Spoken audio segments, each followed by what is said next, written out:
So, it's now been over 9 months since I fell off a roof and broke both my legs. I still can't just walk around. It seems to be taking forever, and there's reasons for that. I'm not in optimal conditions, but also it's just a very serious injury and takes time. I've been in communication with people with similar injuries. It's just a tough one. But I am somewhat optimistic. I'm now back at home in the forest, which is probably good for me. I was very comfy where I was before. I was well cared for, and I didn't have options to do a lot of other things. The Bosque Village is actually a very hard place to be, even if you're not injured. Everything's far away. Systems are fragile. And in some ways, it's psychologically more frustrating to be here because there is so much I can do that I can't do. So much I should do that I can't do. And I have some other folks here who are helping. I'll tell you a little bit about them in a bit. But it's like I'm here, but I'm not really here because I'm not functional enough. And that is its own kind of pain. I am describing to people like how to do things like fix the solar power or be able to pump water and all these things that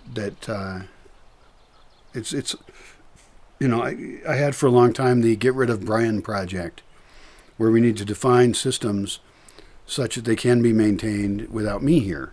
And that's partly to take the burden off of me. Well, the Get Rid of Brian project is going really well because I almost was gotten rid of completely, like dead, and then I was gone for 8 months.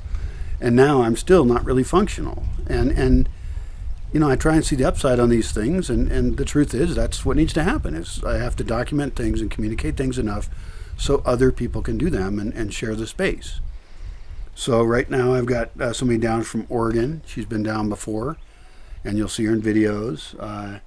She was already coming down before the virus hit, and the virus has changed things a lot. So she's still here, and right now is not probably the best time to travel. I've got a couple here, a guy from the U.S. or Canada or something, and a woman from France. And they were traveling through, looking at projects like this. And as we were talking about them coming here, the virus was coming on, and now they're staying here for longer term because this is a very good place to stay and not get the virus, which is our current goal. So that's been actually helpful that they're here. And the other thing is that I'm working on reopening the Bosque, and so I want to have people around to do that. There's tons of cool projects. I don't know what will happen in the future with the virus, but I want the project to continue one way or the other. And I finally have set up a crowdfunding campaign on Patreon so that you can donate month by month, and that will go to keeping me alive and continuing to improve, and will allow me to fix some systems up here, do more experiments and document them and share them. And these are the kind of experiments that are really important as we want to build a more secure world, and also be able to support more people coming here and being involved in those. So you'll see their faces on camera. So if you are interested in the Bosque, that's a very low-cost way for you to subscribe to the project. This is patreon.com, and I'll have the link below. You can subscribe for $5 a month and support the project. If you really like the project, go for $50 a month. Why not? You're actually supporting an applied philosopher doing harder core things than most people have the opportunity to do. And I'm thrilled to do this kind of work.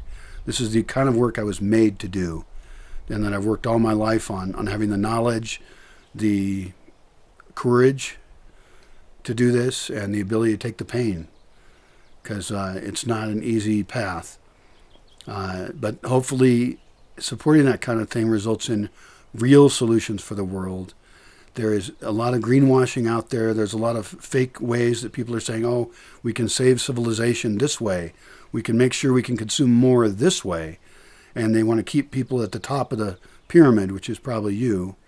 We want to keep them consuming and living the way they are, even though that lifestyle is kind of doomed. So if you're also seeing that same kind of problem in the world and want to watch other people have fun and sometimes suffer, thinking up other ideas for you, then go ahead and support the project. Now, some of those solutions will be ones that you can incorporate into your own life. And it isn't the goal here to be critical of your lifestyle, although, it's not hard to see that we're destroying the world. But I would rather you be your own critic. I don't want that role.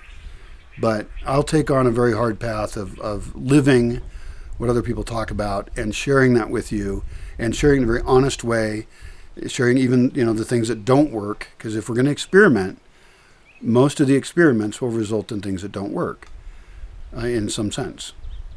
So consider that. Consider being part of that. I'll be posting on Patreon videos that I don't post elsewhere. Of course, most videos will still be posted everywhere and shared with the world because we want to share knowledge that we have. I haven't published a book or something. I'm not charging for my knowledge.